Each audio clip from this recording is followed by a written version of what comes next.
All right, Vince, I'm going to save some of these for Okay. either tomorrow or for rapid fire tonight. Are you ready for some rapid fire? Bring it, baby. Bring it. Excellent mailbag questions tonight. I think we've got some fairly solid rapid fire questions of our own that we're going to get into here. What do you There's think? no doubt. I responded to you. I was like, these are great questions. All right. It's ready to And roll that was with before this. I added this first one. So that's true. That is a good point. I do want to respond to Andrew right now. He says, how is Snead looking in terms of putting on weight? He's at 222 pounds. Like, he's put together just fine. He's going to play in space just fine. He looks good. He looks put together. Let's put it that way, for being a redshirt freshman. So anyway, let's do it. Yep. He moves well. He does everything pretty well, like what we're seeing so far. Okay, so NBC announced today that it is running it back with the Notre Dame football TV booth this season. Jack Collinsworth is going to handle the play-by-play again, and Jason Garrett is the analyst again. Scale of 1 to 10, how does it make you feel? It's like a 2, like a 1.5, 2. Like, I'm hoping with some experience, they get better.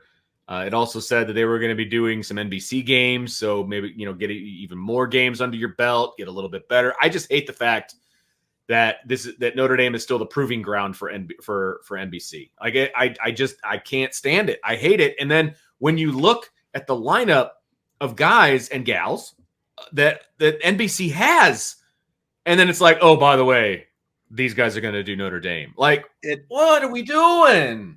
It makes no sense. You've got Noah Eagle, who's going to do the primetime games. You've got Paul Burmeister, Brendan Burke, who's I think he's like New York Islanders and, like MSG type guy. Andrew Siciliano, who works for NFL Network and does some other stuff. They're all more experienced and more qualified than Jack Collinsworth as the Mike Tirico is going to be doing games. Yeah, well, good, but just saying, not Notre Dame games. He's doing games, but not Notre Dame games. Yeah, that's right. That's what I'm saying. Like, but all of those guys are going to be doing Big Ten games on the same network on NBC this year. None of them are going to call Notre Dame games. The least experienced, and I'm sorry, the worst play-by-play announcer of any of the play-by-play announcers who's going to be on NBC is going to be doing the highest profile and the longest running college football package that NBC has. It makes zero sense. Yes. Other than the fact that he obviously has a name connection who works for NBC, and he also is a Notre Dame graduate. It just, they can't be getting the Burmeister thing. I don't understand why they didn't just move Burmeister, because he already worked for NBC when he became the radio guy a few years ago. Again, he's going to be calling some Big Ten games this year. Why not just move him and make him the Notre Dame play-by-play guy? I can't imagine that the radio side of things has him so locked down that he can't move over and do TV. I can't imagine he can't break that contract and go be the TV play-by-play guy. Because I'll tell you right now, the combination of Burmeister and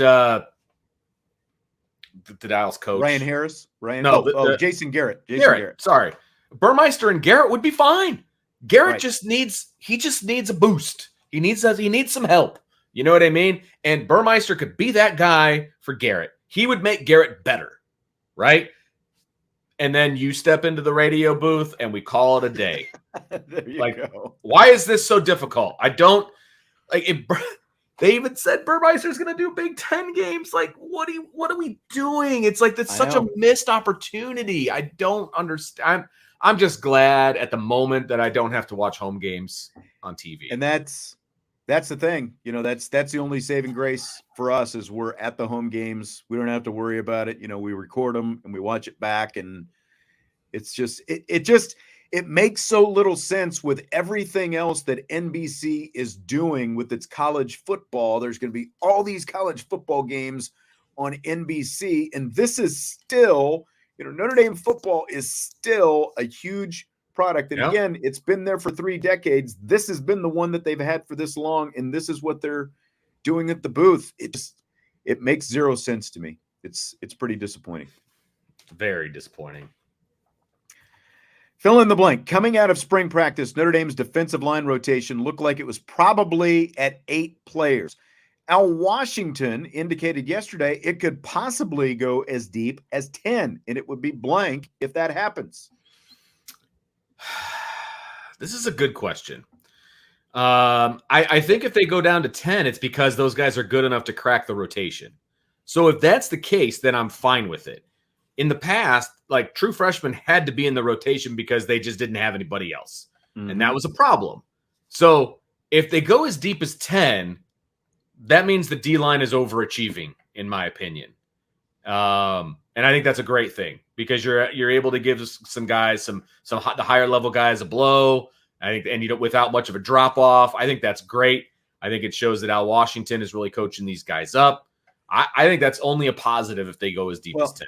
And here's what the likely 8 were coming into the season. Okay. Jean-Baptiste and Osafa Mensah at the field in, Howard Cross, Jason Onye at nose, Riley Mills, Gabriel Rubio at tackle, and then Botello Tuialamaka at Viper. I mean, that's a solid 8 right there as it is. So you're talking about Tyson Ford, who has done some good things, and they're talking about him as a swing type guy playing out at that field end as well as at defensive tackle. And then you've got Josh Burnham in the mix, and then you've got like Brennan Vernon has kind of opened some eyes, and Al Washington is happy about it. So like if you get to Vernon with those others, that's 11 even right there. And just like you said, if you get to even 10, 9, 10, it's because they deserve to be out there. Right. It's not it's not out of necessity that you would be throwing these guys out there on the field.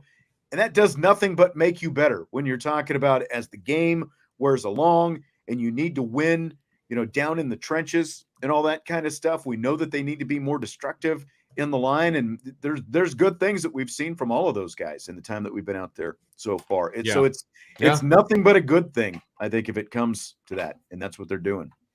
Yep, I agree. It can only be a positive. If they start shrinking it down to like 6 or 5, that's when you got a big problem. Then you're like, whoa, what's going on now? Right. Yeah. Right. Yep. Here's what Washington had to say about the combination of Gabe Rubio and Jason Onye playing together inside. Quote, "You guys have to come up with a nickname for those guys, man. Those are 2 300-pound bash brothers, and they are dependable, willing, their physicality, how fundamentally sound they are. Power," end quote. So do you buy or sell Bash Brothers as the nickname for Rubio and Onye? I sell it because I feel like there's got to be something out there that's better. Now, Vince D'Addario is not creative enough to come up with anything. That's for darn sure. And I know that beating 21, right. Seriously, Al Washington wasn't talking to me when he said I needed to come up with something. I don't think I could come up with anything. But if you gave me a list, I think we could come up with something better than Bash Brothers because it's been used, man. Those were the Mighty Ducks. Like the Bash Brothers were the Mighty Ducks. The Bash Brothers were the A's. To me, the Bash Brothers are Canseco and McGuire. Right. That's the first thing I think of when I think of Bash Brothers. Mighty Ducks. The Mighty Ducks had Bash Brothers. Yeah, oh, Sean. Yes, they were in the 90s when I was a child. I'm gonna confess to something to you here. I've never seen the Mighty Ducks. Oh, I've never seen the Mighty Ducks. You got to come over. We're gonna. Only thing I can tell you about Mighty Ducks, Emilio Estevez. That's all I know. That's true. Yep. That's all I know. But yeah, I just the Bash Brothers they've been used. They need to have a unique nickname. So I agree. Hopefully, maybe we need to put our heads together. We can come up with something. Yeah, that's I don't know. I don't know what it would be. Yeah, that's just like you. I don't know because I've been trying to come up with some combination. Like Gagne, like Gabe and that's not a good nickname. It's just this. I don't know what it would be, but I think. I didn't even realize. Again, I didn't realize that Mighty Ducks also had Bash Brothers, and you've got the Oakland A's, McGuire, Canseco. I just feel like it's been used a little bit too much. They got to come up with something a little bit better. But I like that he laid out a bit of a challenge for the reporters. To get after it. I kind of dig that. He's putting it back on you guys. I dig it. Yep. Matt's predicting a Gabe Rubio explosion this year. He wants to say Riley Mills has underperformed every year. I think he's going to be a stud. I think I think they're both going to be really good. And like Mills, Mills when was you cross training and doing like he's right now at a position that suits him much better in the than an build that end. he has, Right. I think he's going to blow some guys up I this year. agree. I agree. I I, just I just think he was out of position playing at end, and I think yeah. he's put on some good weight, and I think it's good. I think it's really good. Yep. Put on about 25 pounds from last year. 25, Right. 30 pounds, Right. actually. Fill in the blank. It's blank that it looks like the best TV option for the Pac-12 is a streaming deal with Apple TV. That's not surprising because they're the Pac-9 at the moment when that TV deal probably kicks in, right? And Dave, I was assuming it would kick in next year. Is that when the TV deal is going to start for them, Sean? I can't remember if it goes one more year and then it's got at least this season, if not two, just like Notre Dame. But yeah. But yeah, either way, I'm not surprised because I think the Pac-12 is going to be great football this year. Like I think it's going to be intriguing football This year, yeah. Yeah. After this year, though, man, they're going to be put together with duct tape and bubble gum, man. Like I don't see that conference holding on, and I'm not surprised that there's no TV, situation where they're like, yeah, we're going to invest millions and millions of dollars into the Pac, whatever, because they're going to be around for a long time. Like I just don't see that being the case. It does expire after this school year, so this is the last. So right year when they all bail. Yeah, exactly. It just feels to me like if this is, George Kliavkoff, he's been holding off and pushing off, and part of the reason Colorado finally bolted and the reason they couldn't get San Diego State to join the conference is because they didn't have a TV offer finalized. And if Apple is the best you can do, I'm sorry. The Pac-12 is about to go the way of the old Southwest Conference. It's just, I think it's going to disband. They might be able to keep the name and, gobble up a San Diego State and, maybe some of those Mountain West schools eventually. But it's for Apple, they want to drive subscriptions to the platform and all that. So it's good for them. We still don't even know what the dollar amount is going to be. So I just can't see the Pac-12 being able to keep any of these schools that are kind of hinging right now that you hear about as the possible next moves, whether it's Arizona or Oregon or any of those schools. I can't see them being able to keep things together if everything is riding on Apple TV for as their broadcast partner. So it's about to fall apart. I'll be really don't be surprised if Colorado's not the last Pac team to bail between now I don't think they're year. going to be. And it sounds Arizona sounds like they're going to be the next. And there's talk of, then like would Arizona State go with them? Would Utah State, or not Utah State, but Utah even go with them? It's just amazing because just a couple of years ago, it looked like the Big 12 was about to suffer this fate. And even really about a year ago, I think. But what's the Big 12 done? They've doubled down.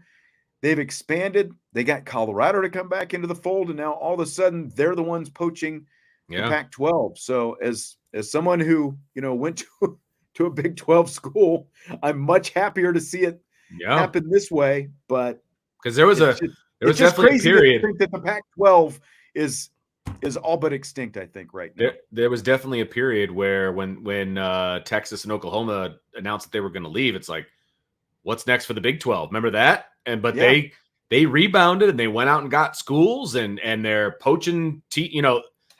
They did about as well as they could do after losing probably their two top teams to the SEC.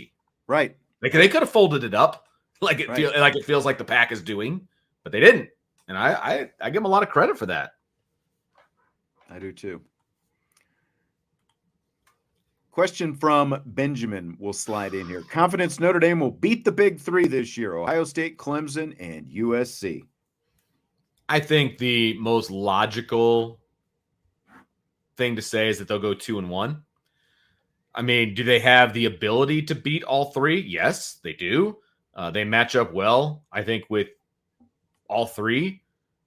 Can they beat all three? Yes. Will they beat all three? I'll say 2-1. I think I would go with that as well. So if I'm doing this on a scale of 1 to 10, that would put me at what, like a 7? Like a maybe? 7. Yeah. 7 that they can. Yeah. I think they can, but 2 of those are at home. I mean, and they've shown they can beat Clemson, but that one happens to be on the road. I don't know. I mean, it can absolutely be done. They have a quarterback advantage in 2 of those 3 games. Absolutely correct. And they get 2 of those 3 games at home as well. Mm-hmm. So I think they've got a really good shot, but we haven't seen them play an actual snap so far. That's fair. Like in a vacuum, just like one-offs, I would pick Notre Dame to win all 3 of those games, like 1 and then 1 and then 1. Mm-hmm. But you just never know injuries and where they land on the schedule and all of those different things. You know, I might be singing a completely different tune when we get to week 5 and we get to week whatever and week whatever. Like, you know, let's see how this team looks when they actually throw on the blue and gold in Notre Dame Stadium or in Dublin or wherever. I'm going to need to see him play a little bit before I get overly enthusiastic about it. Salty, which school's quarterback battle this fall is most interesting to you? Alabama, Ole Miss, or UCLA? Oh my gosh. He asked what's more interesting to me. It's Alabama, and it's not close because I want to see what happens with Tyler Buchner, and I want to see what happens with Tommy Rees.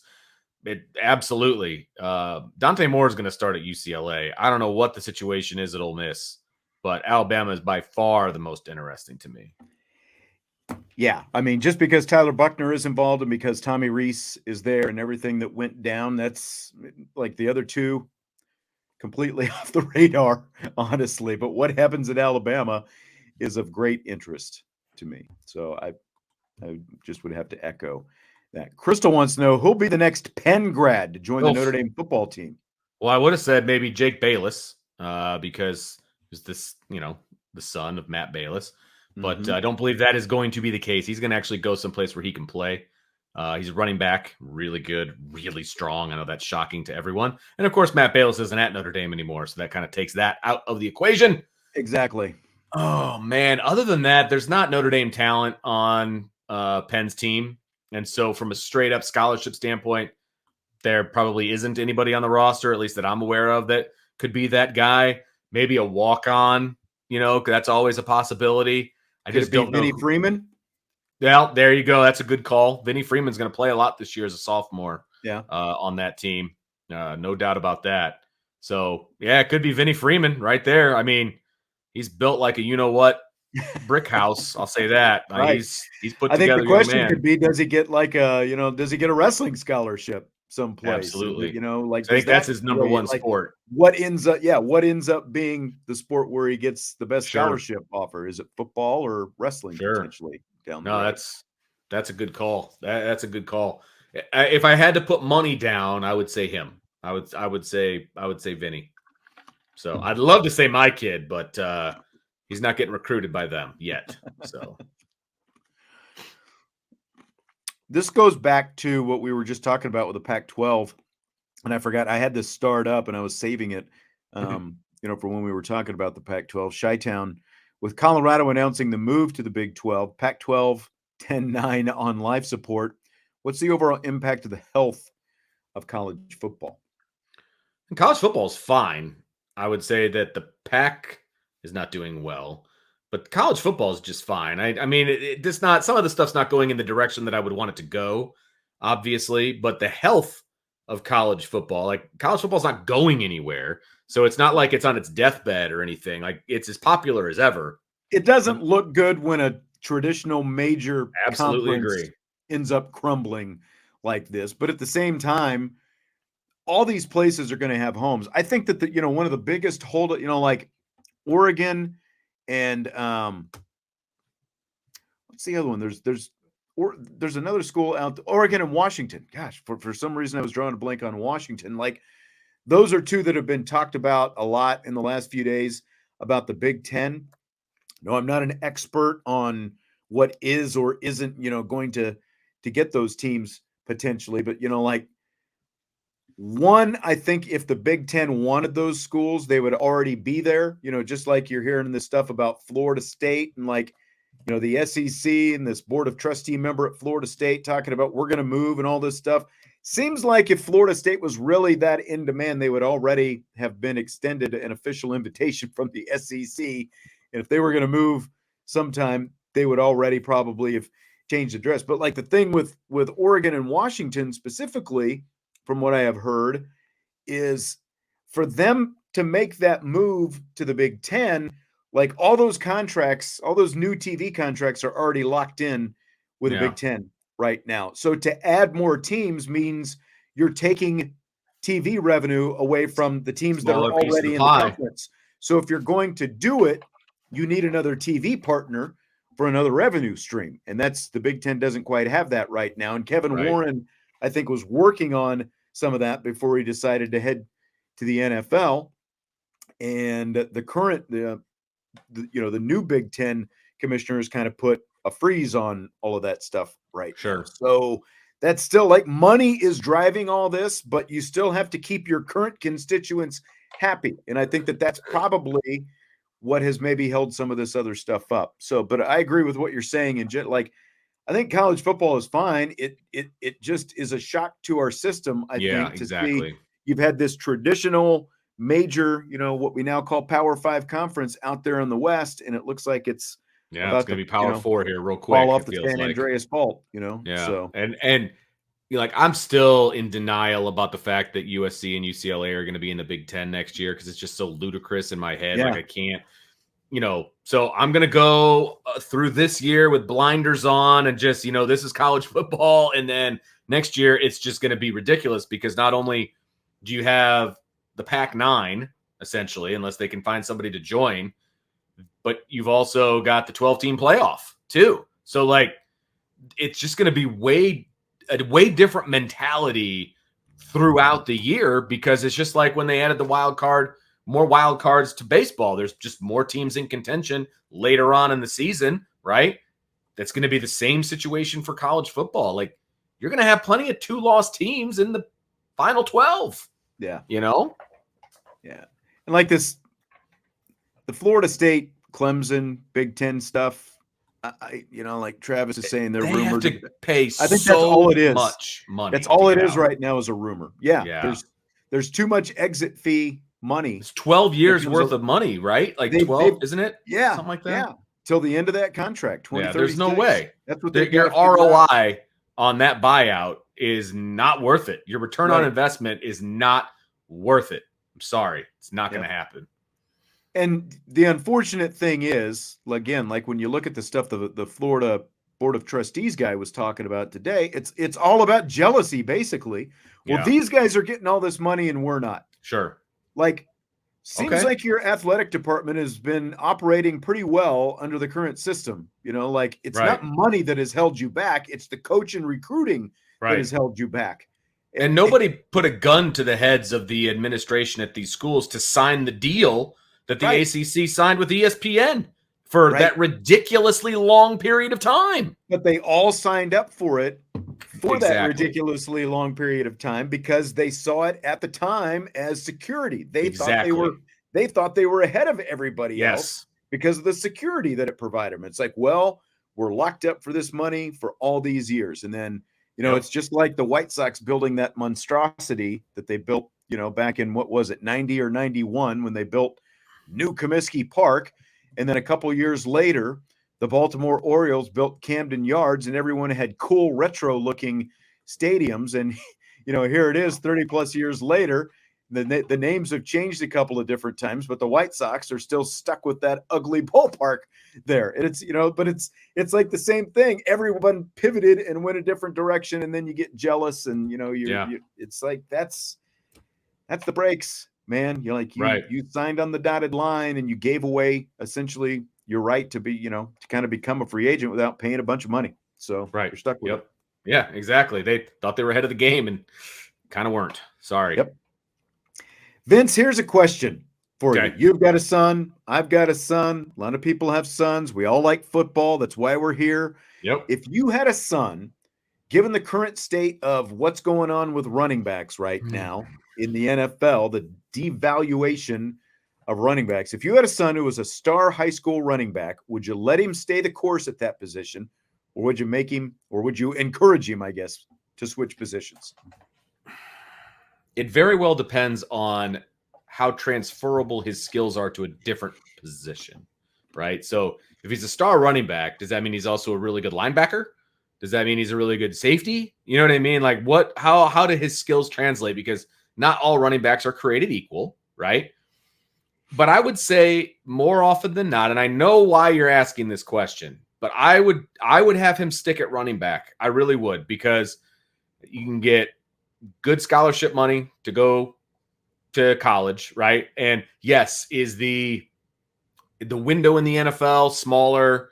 Yes. Are you devalued in the NFL? Sure. I get all of that.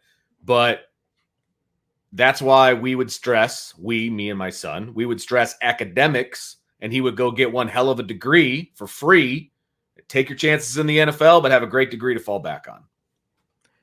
Thank you, by the way, Bernie. We'll take that compliment. Yeah, we will. Yeah, like it is like the upper, like 1 to 5% of NFL running backs who have this problem right now. Yeah.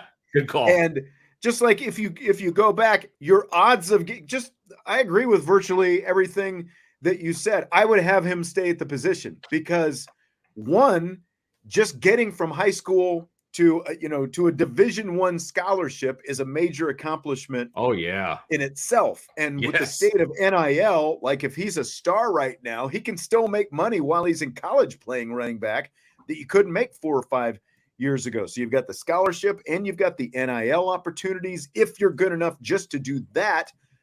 And then if you get, and that's still a big if you get to the NFL, the average NFL career is still only 3.5 years. So it's like such a small percentage of guys who are even going to get to that level to begin with. And then when you get there, you cycle through pretty quickly anyway. So like, why would you, switch course and go to a different position? Like if you're good enough and you're playing running back in high school, odds are, depending on what the size of your school is, you're probably playing like cornerback or linebacker or, something else along with it, like a Jack Kaiser type guy. A lot of guys play 2 ways when they're in high school. So I would not switch just because of that, because again, you can still become a really good college running back if you're good enough to get there to begin with, but the odds are so far against you just to even get to the NFL. Why would you make a decision based on that? As a high school player to like, I got a better chance to get to the NFL if I play a different position. Like, no, you're a high level running back. Stay the course. Go get your degree. Makes that, because I know you very much value education. Your kid was very bright. Jesse's very bright. Had all good grades. Same thing in my house. We value education. College athletics, to me, and I'm sure there was a piece of you that felt the same way.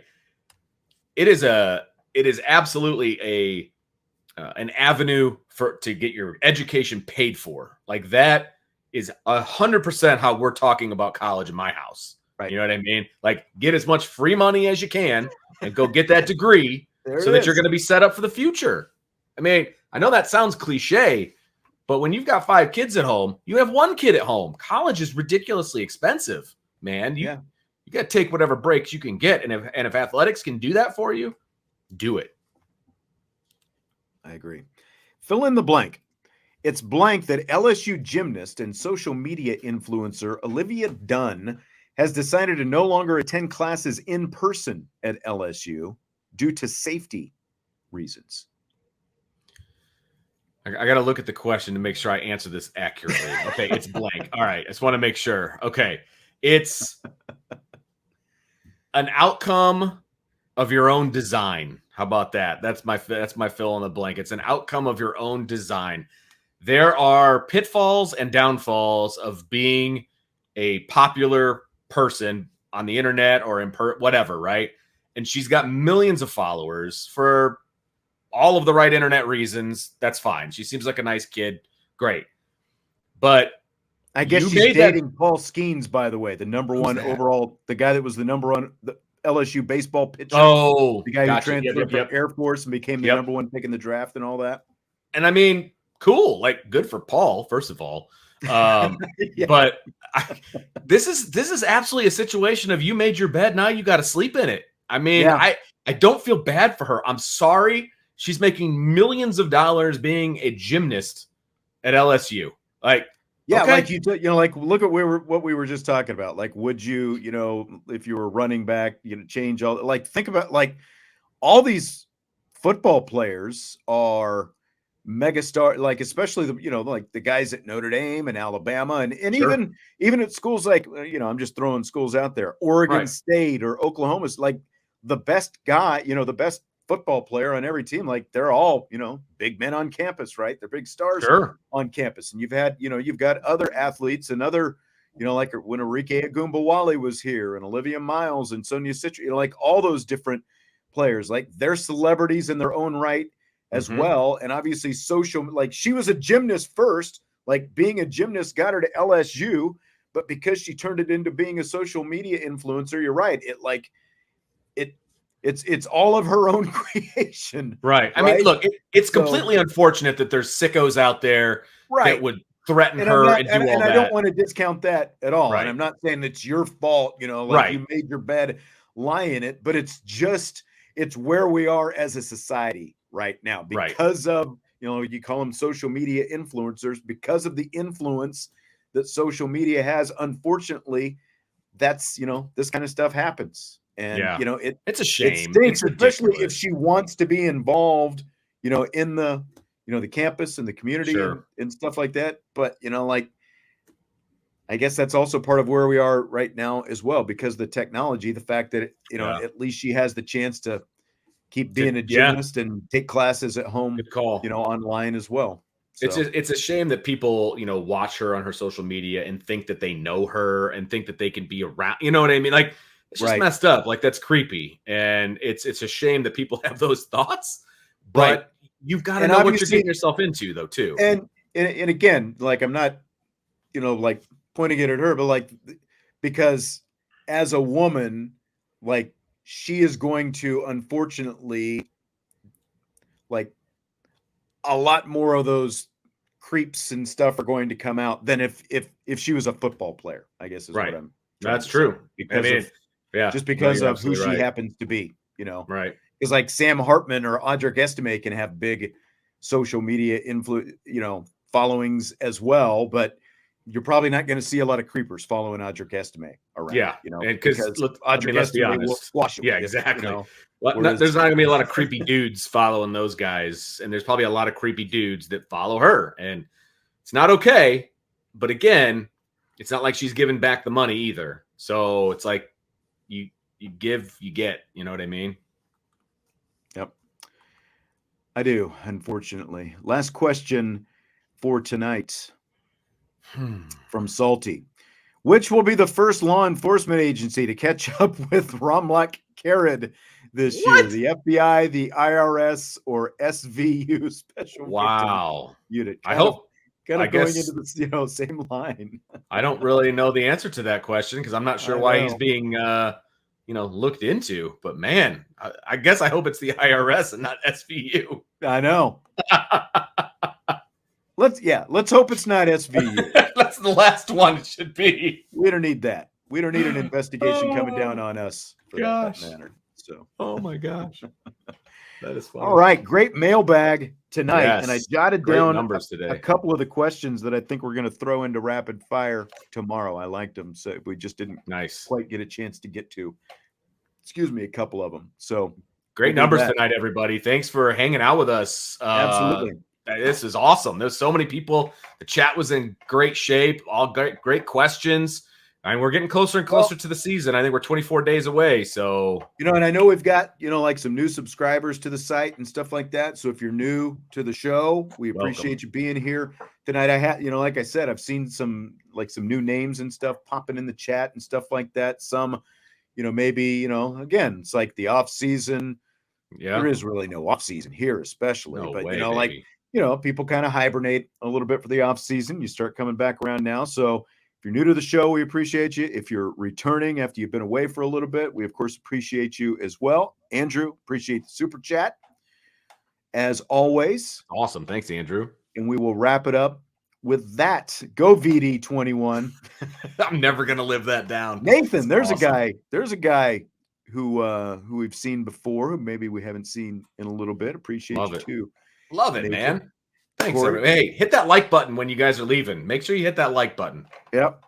Hit the like button. That helps us out quite a bit. And of course, subscribe, rate, and review on your podcast platforms. And we'll talk to you tomorrow on IB Nation Sports Talk.